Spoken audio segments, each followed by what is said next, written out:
Marcheshvan. It is the 5th day, right? The 5th day. Can I ask you all a favor? Take a siddur. Everybody take a siddur. Take a siddur. Take a siddur. I'm not going to take long. Just take a siddur. Please. Open up the Krishma. Open up the Krishma.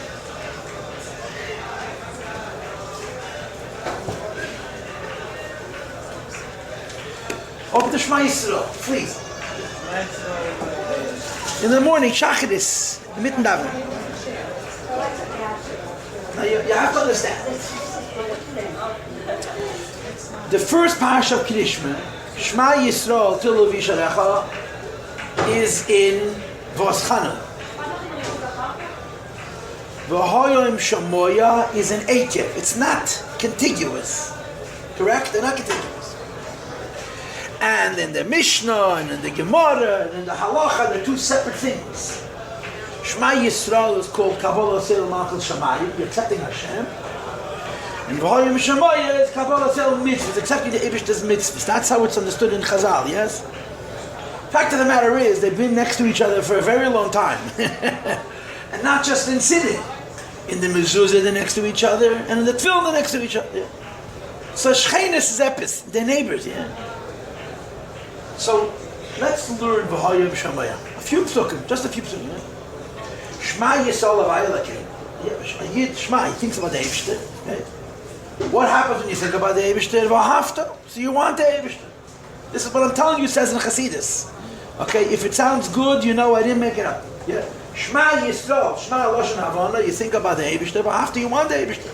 No, if you want the Eibishter, how are you going to get him? So the answer is right there.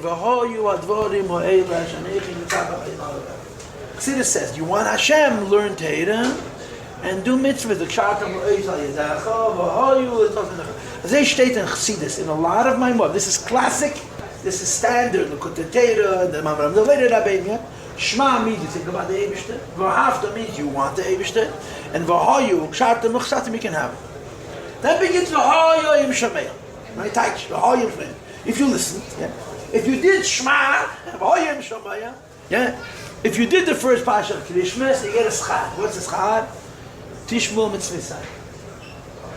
V'hoyu im shameya, it doesn't the Gemara. Im shameya tebayashon. Shameya tishma is not a double lashon. If you'll do this, you'll get this. If you did Shema Tishma, you're going to have a schus. What's going to be the schus? Tishma mitzvah sai. You're going to get all kinds of wonderful reward. Okay? Now, I don't have time to explain all of the psukim. I want to explain to you just one of these psukim. But the whole beginning of V'hoyim Shamayah, till you get to Hishamru, is a reaction to Shema. If you did Shema, your schar is going to be, you're going to get the madreg of mitzvah sai, which is a very, very high level, and you're going to achieve. Now look at the next pasuk. V'nasati I will give.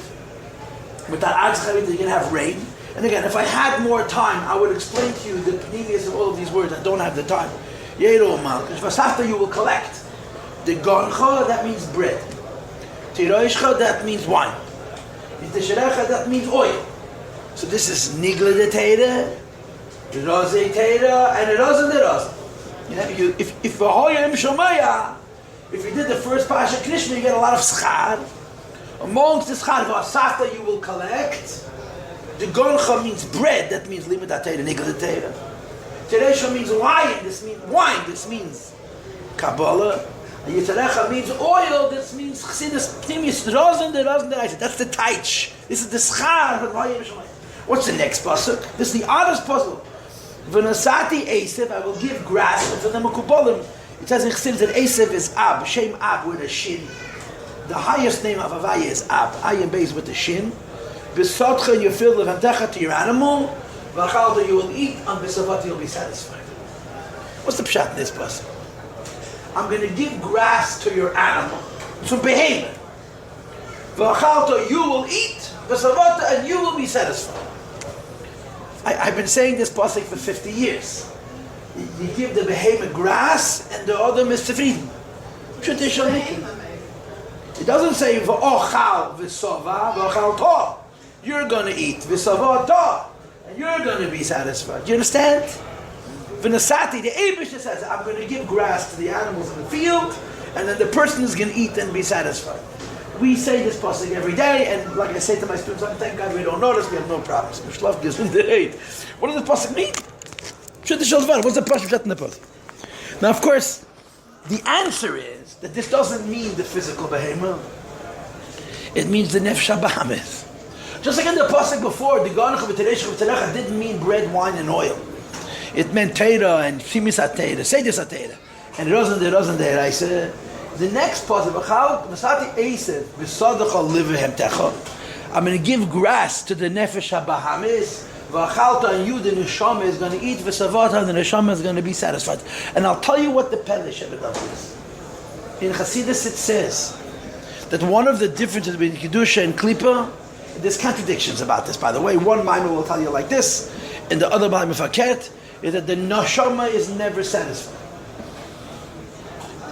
The neshama is never happy.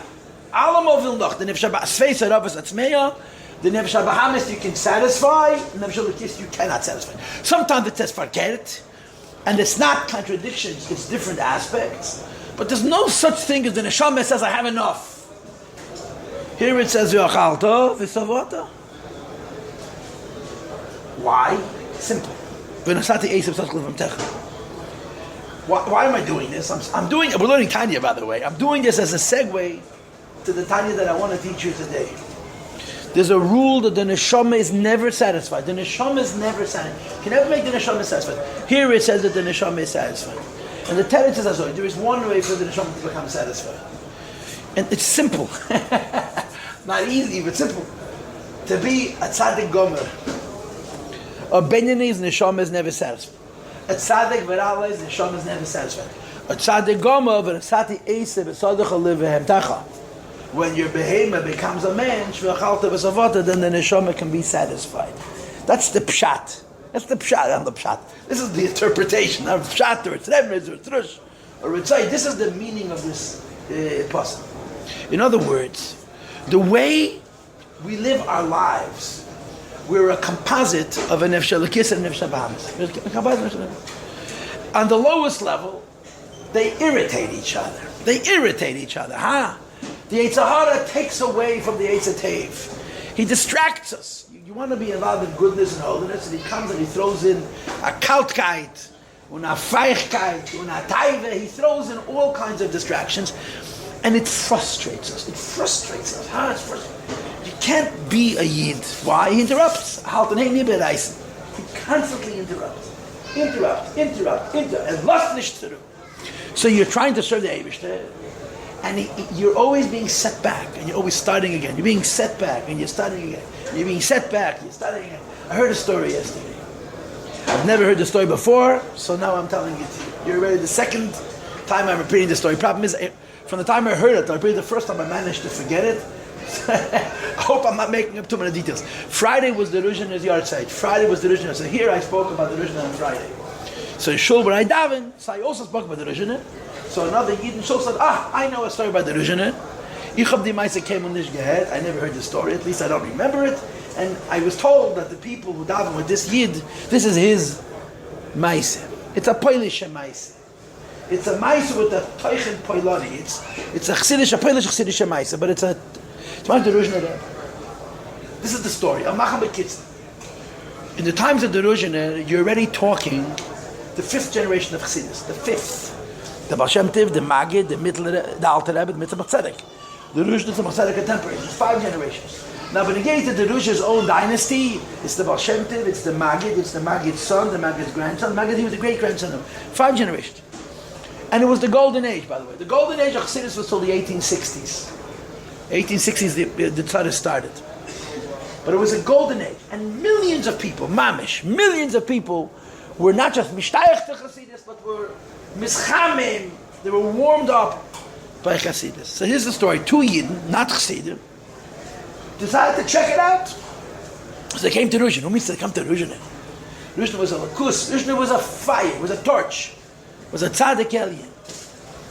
So they show up in Ruzhner, and they come in the morning, vasikin, fatog, they come to daven in time, like it says in the Mishnah, the halacha, you're supposed to finish Krishma right by Netzachama, so you should say Shmonesre.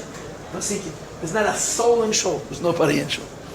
So they daven b'yechidus, and then they sit down to learn Mishnayos, and there's still nobody in Shul. Eventually people start trickling in. They have a cup of coffee, with Tashtikul Mezenis, and Dalash and Hara, and so on. Anyway, the Ruzhiner eventually shows up himself, medavnet. Was is noch ein Davnen? They sit down to have a Fabrengen, a Kiddush. They say L'chaim, with a bissl herring, with a bissl kreket, yeah. The Ruzhiner sees two unfamiliar Jews, so he gives them shalom, and he asks them who they are. So they tell him that we're Elam Misha, and we came to see what this whole Hasidus is about. So the Ruzhiner says, and what did you find? He says, we found that you come to Shul in the morning, there's no one in Shul. We had time to daven, and we even had time after davening to learn Mishnayos, and there was still no one in Shul. When people finally show up, they don't run to daven. They have a cup of coffee, with a shtickle mezedes, with a good lashon hara, or whatever it is, a good sichas chulin, and then noch and davening. What do? You don't sit down to learn. You sit down and eat herring with l'chaim. So one of the Yidden in Shul asked the Ruzhiner permission to answer, because he felt like it was disrespectful the way they spoke. So the Ruzhiner, okay, answer. He said he got up in the morning. He was still sleeping, Pashat. He didn't wake up fully yet. But the Geshtel davening, the davening got chayas. Davening had no life. So what do you do when you daven without any life? After davening, you say Mishnayos. For a bar minah, zok the Mishnayos. He says we got up a little later. Our davening was alive. So alive that after davening, we had to say l'chaim to bring life back to our guf. This is how he explained it. So when he finished, the Ruzhiner said, if I change a pshat, I'll be chabanan the pshat. The Ruzhiner have a different pshat. This is the story that I heard yesterday in Shul. I don't know if it's true. Okay, this is the story. The Ruzhiner said like this: we come to daven, and the Yetzer Hara, the Satan, comes down with us. And you're the Inish Benafsh. Everybody here knows how the Satan hat sich reingemischt in unser davening. This one he threw in a machshava zara, and this one he threw in a daige, and this one he threw in a gaive. Right? He found a way to derail, to disfocus, if I make up a word, to take away the eichus and the peace of mind of connecting to HaKadosh Baruch. He ruined it by this one and by this. Everyone with a different chokhmah, with a different, where they sometimes calling a melech zokin ksil, but the Frierdiker Rebbe used to call him the klugenker, because this melech zokin ksil is full of tricks. He's devious. He's conniving. He said when he finishes davening with us, he's shomein v'sova v'rova. He's so ungepackt with all of the disturbances that he gave us that he leaves the Beis HaMedrash. So we sit down and we look around the room, and you say to plenty and plenty, what's over there of Nahatzen? What's bothering you? I need panos. So we give him a bracha, and the Yetzer Hara is not there to interfere because he's full already. Steht. Said, was hat bei dir? Vom gesund. Get na bracha, man sagt l'chaim v'lebracha. He says, but the samach mem, the Satan is gone already. So the Eibishter answers our brachas. This was the story I heard yesterday in Shul. Okay, this is a story. I'm not sure exactly why I'm telling this story, but this is true. This part of the story is for sure, Emes. You're finally davening. Leave me alone. No, he davens with us. The Yetzer Hara always davens with us. If he can't disturb our davening, he says, "Oh, you're davening good." He's so good. The Yetzer Hara is so good. So there's a frustration. So on one level, you never really, forgive me for using this word, you never really enjoy it, because he takes away something from you. Yeah. On a higher level, you fight with him. On a higher level, you fight with him, and you win him. And you could almost say that if not for the Yetzer Hara, you wouldn't daven as well. Because you have to fight with the Yetzer Hara, and you have to put him in his place. So you have to work so much harder to overcome the Yetzer Hara, You have to work so much harder with the Yetzer Hara, but you work harder because, like I'll tell you in Tanya chapter 27, Perichav Zayin, you're standing it down, steht leben der Oral Rasha, and don't answer him, but you have to get him quiet, you have to get him out of your head. You have to daven with an echus, with an intensity, to overcome that Yetzer Hara. So on the first level, the Yetzer Hara brings into your life a frustration. It's not the way it's supposed to be. On the second level, because of the Yetzer Hara, you daven better, yeah? What would happen if you could kill him? How to get in there? Shecht him, kill him. He comes and he bothers you, huh? And you scream so loud that he hears what you're saying also. And Seif Kosef, what you're saying is the truth. But one of the things you have in Chassidus is tell the Yetzer Hara, the Eibush is good for you. Why? It means panos, it means gesund. You also want these things. The Eibush are good to Eibush, even for the Yetzer Hara. And you can get him to become quiet. So quiet that you don't have to fight anymore. And that's peaceful. That's the Taish v'nasati esav v'sodecho liv v'techa v'achalta v'samot. You give the behemoth his grass until the behemoth is completely transformed, and then a yid is satisfied. In other words, by a tzaddik gomor there is an inyan of satisfaction. It's not chas v'sholem, an inyan of sufficiency. It's not, I don't have to work anymore. But there's a certain resolution, I guess the right word is, a certain tainug, a certain delight, because he's not fighting with his Yetzer Hara, he's not winning his Yetzer Hara, he's completely transformed his Yetzer Hara. You understand? That's a taich. And this hasn't Chassidus. I didn't make this up. I'm just not smart enough. But Asati Esav, the way they explain the word Esav, Livem Techa, you give the behemoth not only a mulchama, but you win him. And not only that you kill him, but you transform him. And then the person, the neshama, the nefesh halakis, can have peace and quiet. That's the madrega of a tzaddik gomer, a perfect tzaddik. A beinani fights and he's always frustrated. A tzaddik she'ein gomer, because of his Yetzer Hara, fights harder. And he wins, but his whole life is defined by that fight, you understand? The tzaddik gomer not only fight and he wins, he transforms. And the tzaddik gomer experiences what's called tainug. It's called in Chassidus ava b'tanugim, a love of delight. It's a weird kind of thing. You know why? Because Chassidus usually says, you have it even in that yem. The worst thing that can happen to a person beruchnius is to be satisfied. The worst thing that can happen to a person yem, right? That in Varim Gashmiyim, Sameach v'chalki is the biggest bracha, and in the Varim Ruchniim, Sameach saying I'm happy with what I have is the worst thing. But by a tzaddik gomer, there's something called v'chalt v'savot. Ava b'tanug. How this does not take away from avodah, the mitzvah Hashem will be in the madrega of a tzaddik gomer. Will understand that it's not a contradiction. The Gemara says that only 3 people reach this level. The Gemara says, Shleisha Diman HaKadosh Baruch Ve'ein Elam Haba Ve'elam Hazeh Ve'elu Heim Avraham Yitzchak V'Yaakov Shenemar Ba'Koil Mikoil Keil Hashem Berech as Avraham Ba'Keil V'Yiten Le'Maiser Mikeil Ochi Yesh L'Keil Ba'Keil Mikeil Keil Avraham Yitzchak Yaakov. We say it in benching.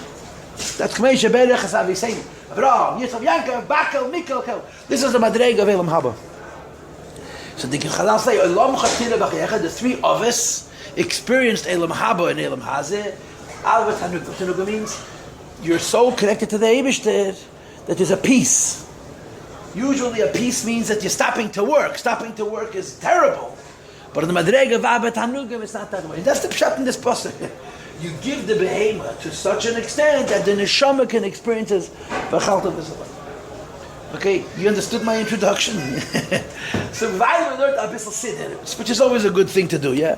We understand the Tanya, we learned a few psukim of Siddur, yeah? And like I said to you before, it sounds good because I'm not inventing this. This is as in Chassidus. Now, why am I telling this to you? I'm telling this to you because we're learning Tanya Perek Tes, chapter 9. We haven't learned it in 2 months. I listened this morning to the class. The last time we learned this was Tezvav Elul or something like that. Now we're holding, hey, it's 40 days ago. 50 days ago. It's been a while since we learned Tanya. We had Slichas, and then we had Yom Tov, and so forth. So the way this Perek works, Perek Tes, chapter 9 works, is he describes the machlekes, the war between the Yetzer Tov and the Yetzer Hara, which is the Nefesh Elokis and the Nefesh Bahamis. But he does it in an atypical fashion. This Perek Tanya approaches the Milchama between the Neshama, the Nefesh Elokis and the Nefesh Bahamis, in the way that most Maimorim don't. Really, don't. It's the opposite. How? He says the war between the Yetzer Tov and the Yetzer Hara starts in the Yetzer Tov. The Nefesh Elokis. You have a brain. You have the right side of the heart. That's the domain. That's the strong house. That's the castle of the Nefesh Elokis. The left side of the heart. That's the strong house. That's the domain. That's the castle of the Nefesh Bahamis. Right? The Nefesh Elokis is in the Moyach. In the Chola Yemoni She'ein Beidam. We learned all this before Yom Tiv. Nefesh Bahamis in the Chola Smoli, which is Molida. So what does the Neshama do? The Neshama starts using its mind and develops feelings in the right side of its heart based on using, the Rabbi uses the expression Molei v'godush achet tispashet. The right side of the heart, which is the domain of the Neshama, is so filled up, it spills over. The right side of the heart is completely full, and the word Rotzav doesn't only mean full. Rotzav means purified, cleansed, made perfect with this Avas Hashem, and it spills over from the Nefesh Elokis into the Nefesh Bahamis. That's the Seder in this Perek. Now what happens in this Perek? Again, in most Maimonides Chasidus deal with reality. What reality is, if you don't start fighting with the Yetzer Hara, you're lost already. The Shalom Aleichem, you start off your day after Meida Ani is for free. And Meida Ani is no Yetzer Hara. But the minute Meida Ani is finished, you can taste your bad breath, and that's Yetzer Hara. Life starts with Nefesh Bahamis, for most people. I say the mice. It's a fact of life. And the whole Chassidus is written that way. First you fight with the Yetzer Hara, and you tell him, I'm not listening to you. And then you tell him, now you listen to me. Until you get to Shmoneh Esrei, it gets quiet. But in our Perek Tanya, it's not that Seder. You start off with the Neshama. And the Neshama is operating, Yetzer Hara Shlaf Noch, as if his Yetzer Hara is not there. You fill the heart with Avas Hashem, and it spills over to the Yetzer Hara. What happens when the Avas Hashem, which is in the Yetzer Tov only, spills over to the Yetzer Hara? I'll tell you what happens. The Ahava becomes very impassioned. The Ahava becomes very loud. When you love Hashem, only in the Neshama it's very quiet. It's called Mayim, it's love like water, still. When it spills over from the Yetzer Tov into the Yetzer Hara, it's called Rish Pei Eish. It's called fire. You know why? Because the Yetzer Tov and their Eibishter get a lot of their friends. They're the same. So it's called Vekas. The Neshama of a Yid, the Nelakus, their meaning is quiet and deep. It's like two molecules of water. You put them next to each other, they become connected. There's a bond. There's a Dvekas, because they're one. But when it spills over from the Yetzer Tov, the Nefesh Elokis, to the Yetzer Hara, the Nefesh Bahamis, he's resistant. He's not compatible. He's not aligned with this whole business. He's against this whole business. So it becomes a struggle. What happens to a person when they have a struggle? They fight. What happens when you fight? You work extra hard. When you work extra hard, you create heat. So when it's in the Nefesh Elokis alone, it's quiet. It spills over the Nefesh Bahamis, it becomes a tumult. It becomes a big noise, you understand? It becomes a big tumult. Why? Because the moisture, that we usually associate the Nefesh Bahamis with moisture. The Rebbe says in Tanya Perek Aleph, Mayim matzmichim kol, matai was the Tanugim Yiseda, Mayim, Shemayim matzmichim kol minei taim, Nefesh Bahamis, one of the four evil elements of the Nefesh Bahamis is water, the pleasure. Now there's Ava Kamayim for the Eibishter also, but that's a different story. Nefesh Bahamis is about Taiva. He's moist. What does water want to do? He wants to extinguish the fire. Mayim rabim lo yichol lachabes is Ava. But he tries. Water wants to extinguish the fire. What happens when water wants to extinguish the fire? The fire gets hotter. The fire fights until he dries the water out. You follow? You understand what I'm describing? Yeah. So when you spill over from Nefesh Elokis, Nefesh Bahamis, now it gets anxious. It gets excited. It gets nervous. It's combative. because the Elokus wants the Eibishter, and the Behema wants whatever the Narishkeit and the Behema wants, and there's a war, and the war comes out in Tashtur. And if you remember before Yom Tif, I described it to you in 3 steps. And the 3 steps are represented by 3 fires that you had in the Beis HaMikdash. In the Beis HaMikdash there were 3 chambers, there were 3 rooms, and 3 fires. It's all in Kabbalah Zohar. It's all in Zohar. There's the courtyard, there's the Beis HaMikdash, and then there's the Holy of Holies. And for the Kabbalists keeping score at home, and of course through all Desim Kobolim, the courtyard is the lower world, Bria Tzir Asiyah.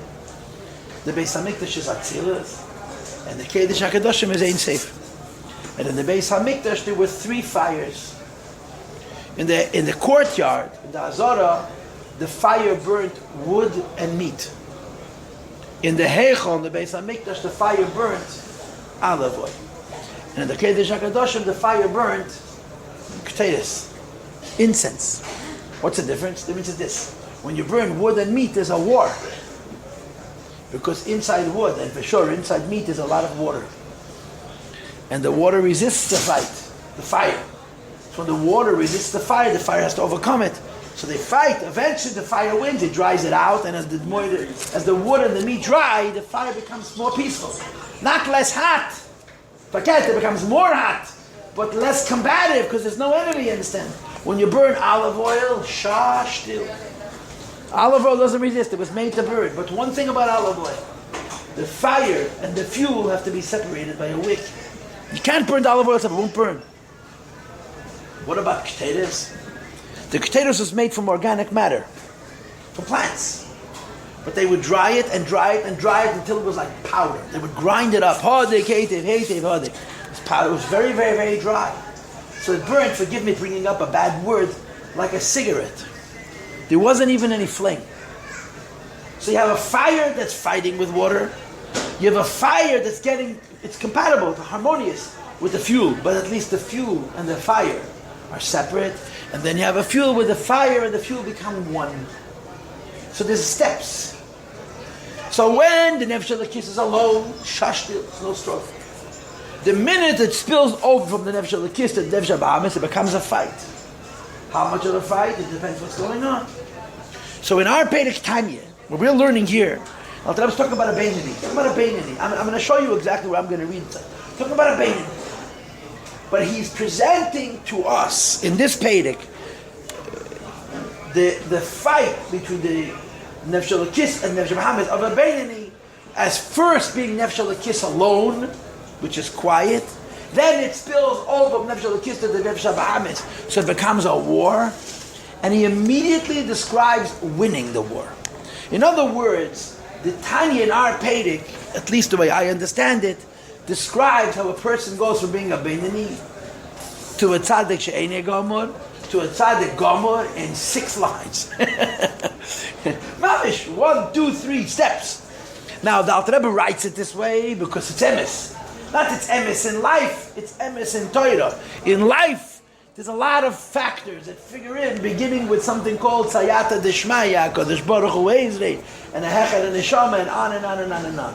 But the reason I gave this introduction is I want to show you what the Alter Rebbe does. You go from Nefesh Elokis to Nefesh Bahamis, and there's 3 levels. There's Ava Kerish Beyesh, a fire, which is like hot coals, a war. Nefesh Elokis is from the Beinani. You have Ahava Rabba, an intense fire. It's an infinite fire. The Yetzer Tov defeats the Yetzer Hara, but there's a Yetzer Hara to fight with. So the fire is even hotter still. And then you have Ava B'Tanugim, Shash still. A Tzaddik Gomer is quiet.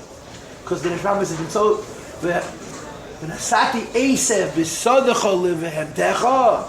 when do you have in Kedusha v'achalto v'savot? Klipe, satisfied. Kedusha always wants more. By a Tzaddik Gomer, there's a concept of v'achalto v'savot. So do me a favor, or don't do me a favor, do yourself a favor, or whatever it is. You came to the Shia, yeah, I didn't force you to come here, and open up the Tanyas. Perek Tes. Okay? And we're going to start from Vahainu. I'll tell you where we're holding. We are 1, 2, 3, 4, 5, 6. 6 lines from the bottom of page Yudalet. That would be in the English page 27. Okay, in other words, the opposite of 26. Well, 6 lines to the bottom of the page. You have the place behind. Now appreciate what the Alter Rebbe is doing.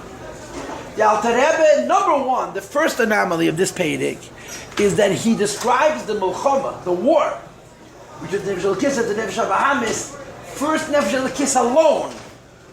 Then it's Molei v'Godesh Asher Tispashet, and it spills over into the Nefesh Bahamis. And he describes it in the 3 steps that I just presented. And the way I told it to you in my introduction, which you can take or leave, is on the first level is very frustrating. Why? Because he doesn't leave you alone. On the second level, you pummel him, you win. And on the third level, you completely transformed him, and he become still, quiet, no resistance. You know what? I'm going to start a little earlier. Forgive me for doing that, okay? Sheyihi, I'm going to go back to 10 lines from the bottom of the page. 11 lines. It says, you see where it says, Me'umka de liba shebecholol hayamani? You see those words?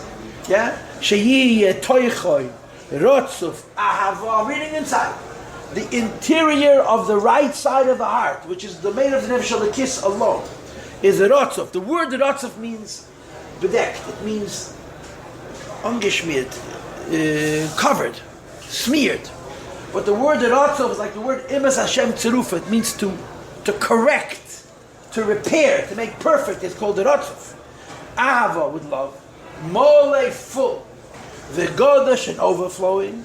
Till it spills over Gam lecholol hasmali, to the left ventricle of the heart, la'achafya l'sitra achara, to ben klipa, which is, you say, the mayim aroyim shabbat, the evil element of water.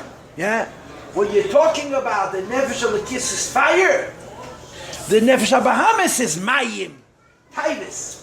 So when you're just dealing with neshama and there's no Nefesh Bahamis, Yitzhak is also quiet. Why? He has no enemy.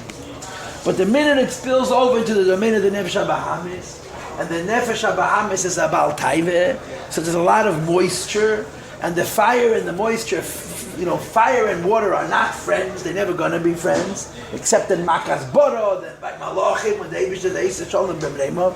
So it becomes fire, becomes passion.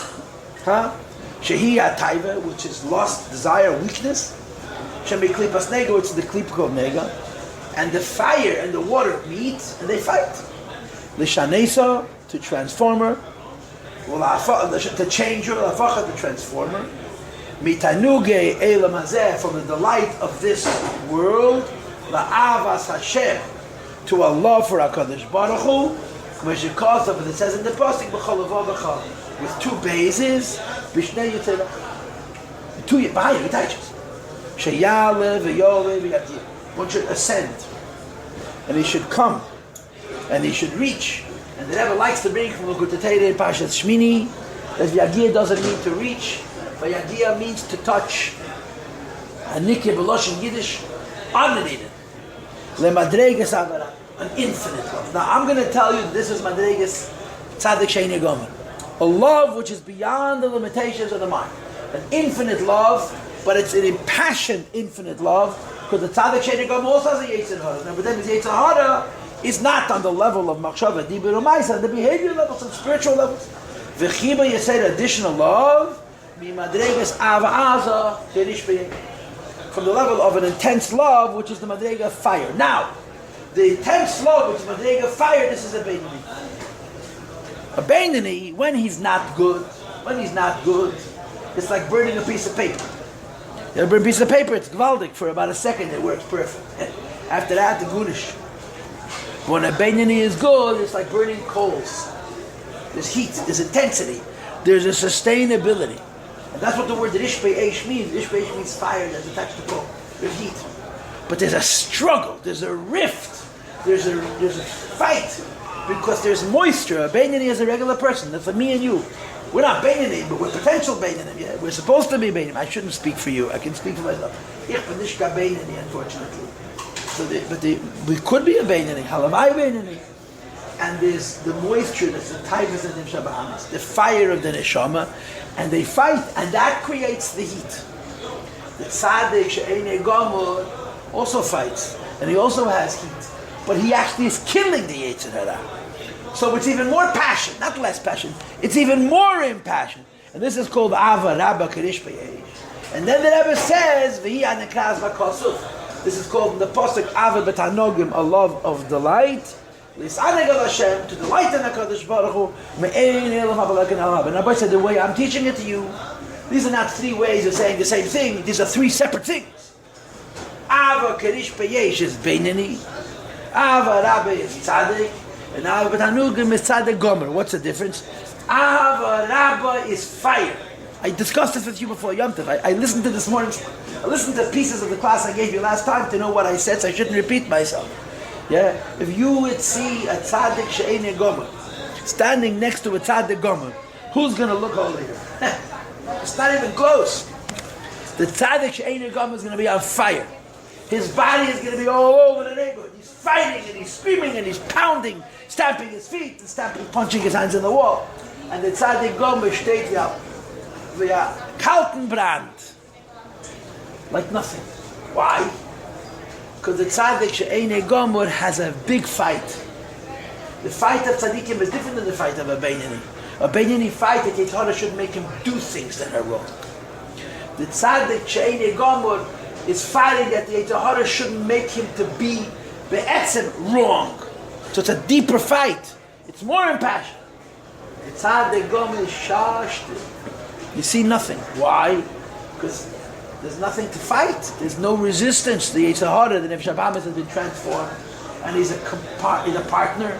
He's a collaborator. He's a shutef in Avodas Hashem.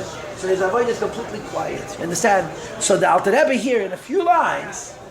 So besides for the fact that he describes the Beinani as if he starts off his life with no Yetzer Hara, and then he goes and he finds the Yetzer Hara and he engages in a fight within 2 or 3 lines. You fight, and you win, and you transform. Amachai, it's peaceful. Let's keep reading. And when a person reaches the Madrega of Tzaddik Gomer, and he experiences this delight, it's b'meach ha'chochma v'seichel. The place where the Tzaddik Gomer experiences godliness is not in his heart. It's in the mind of chochma and seichel. Because only the mind is a keli for ha'misaneg, that delights. Ba'askolas adishem v'yid Yossi, and being intuitive and creative about understanding the Eibishter and his knowledge. Based on the reach of the Seichel and Chochma. When you put the word Seichel and Chochma next to each other, so Seichel becomes Chochma, and Chochma becomes Bina, and you have this in Tanya in a lot of places. Don't ask me to explain it, but that's the B'tiyaz Advar. Look at the next words. 5 lines before, Mayim was a bad guy. All of a sudden, Mayim's a great guy. A few lines ago, Mayim was the Taibas and the Nefesh HaBahamis. Mitamo, Mayim is Ava B'Tanogim. So I want to suggest that there's 3 ways, not 2 ways. There's 3 ways of understanding Mayim. Mayim means one thing. I'm involved in something and it's peaceful. So the first example of Mayim is if you're not dealing with the Yetzer Hara at all. If you're not dealing with the Yetzer Hara at all. There's no Yetzer Hara, finished. The way the Pedic starts. You start off serving Hashem only with the Mayach, and the right side that's peaceful, it's quiet. Why? As long as you're not waking up the Yetzer Hara, there's no enemy. Huh? The second kind of Mayim is the Mayim of the Yetzer Hara. The Mayim klept. The Nefesh HaBahamis, Yetzer Hara is a Baltaive. He's a pleasure seeker. He enjoys things that give pleasure. And that's what Mayim is a moshel for. Mayim is vacant. Something comes into your life, and you're drawn into it like a magnet. Or not ash, or not tumul, like water, like 2 molecules of water adhere to each other. It's quiet, but it's mayim that are taking away from the fire of the neshama. So you fight against it. There's a third kind of mayim. If the fight is finished completely. Finished. There's not a small fire, there's not a big fire, there's no fire. Not there's no fire because you've given up. There's no fire because whatever it was that was there has been totally transformed. And the fuel of the Nefesh HaBahamis is a lakus itself. So then the whole system together is might. That's the taich. V'nasati eisa b'sodecha leve'atecha v'yachalta v'savata. The neshama is sated. The neshama is satisfied. That's the madrega of Ava B'Tanugim. It's the madrega of Tzaddik. It's quiet and it's peaceful and it's delightful. Not because I'm lazy. Not because I'm finished, but because I'm woman Eibishter. Easy to say, by the way. It's sehr gering to sagen. Ich mache a guten Drosche, mach ich. But this is, in Avodah Paltiel, this is not at all Berkeinu, but that's what the Rebbe is saying here. You understand? That's why in the same page, a few lines before, water is a mashal for Taivis of the Nefesh HaBahamis, and a few lines after, water is a mashal for Avas Hashem, because it depends on the level. And the Rebbe here, in this Pedic, the Alter Rebbe, seems to be describing it as if it happens every day, and maybe for him it happens every day. You start off your morning with Nefesh HaLekis, then you have a little fight with the Yetzer Hara, then you have a bigger fight with the Yetzer Hara, and then the Yetzer Hara is your buddy, and your Dzegas and Elakus, and they tell a story that the Alter Rebbe was learning Tanya. There's a lot of stories, but one of the stories that the Alter Rebbe was learning Tanya. So they came to the Alter Rebbe and they said, the Alter Rebbe, you're the author of the Tanya. Why are you learning the Tanya? And again, there's different Sipurim, and one of the Sipurim is that the Alter Rebbe says, I'm a Beinani. So I'm learning the Tanya. So they told the Alter Rebbe the same thing that the Alter Rebbe wrote himself on the first page of Tanya, Leishavek Marchai Lechol Beis. If you're a Beinani, then there's no Barakah live. So there's two answers. That I heard this from my Mashpiyim in Yeshiva yet. One was, Beinani is an Eilam Mole. Beinani is an Eilam Mole. It's the whole world Beinani. Another tenet is, in Beinani it does 60 madrigas. I'm repeating to you what I heard from my teachers 40 years ago. Mamish, close to 40 years ago. In Beinani there's 60 levels. And then the Mashpiyim would teach that the Tanya is called Sefer Shal Beinani. It's the book of intermediate, Sefer Shal Beinani. The Alter Rebbe didn't call it Sefer Shal Beinanim. Alter Rebbe used to call it Beinanim. Alter Rebbe used to refer to Tanya as Beinanim.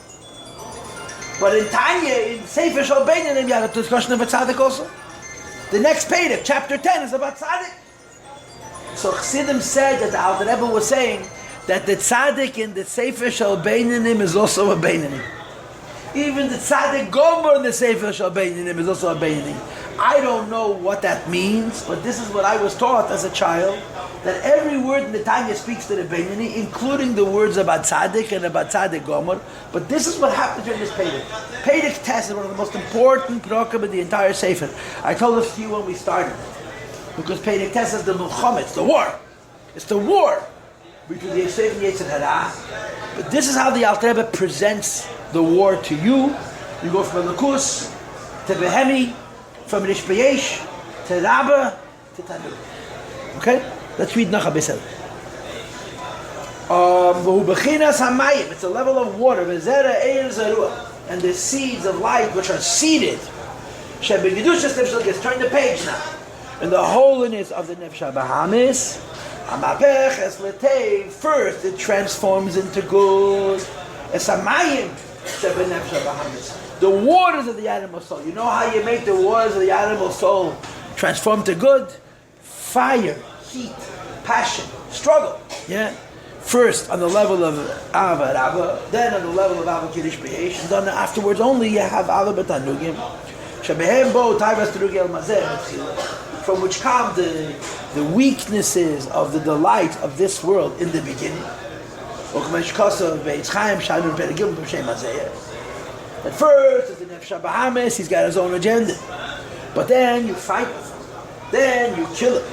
Then you transform him. The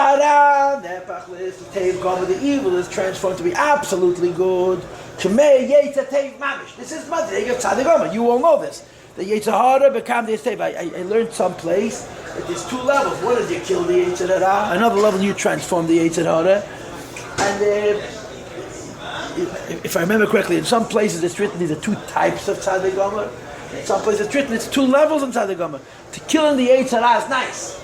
Transforming the Yetzer Hara into Yetzer Tev, this is the kavanah. And then the avoid of the neshama becomes mayim. Still quiet, vacant. Why? Because there's nothing with the Eibishter. But hasir, when you remove, when one removes, when the Eibishter removes, the garments that we wear that are not good from us, the pleasures of this world, in which one is invested. And how do you remove the garments of Taiva, of the Nefesh HaBahamis, through Eish, Rishpei Eish, The same is true of the remaining midas. Shehei anfei hayira va'ava.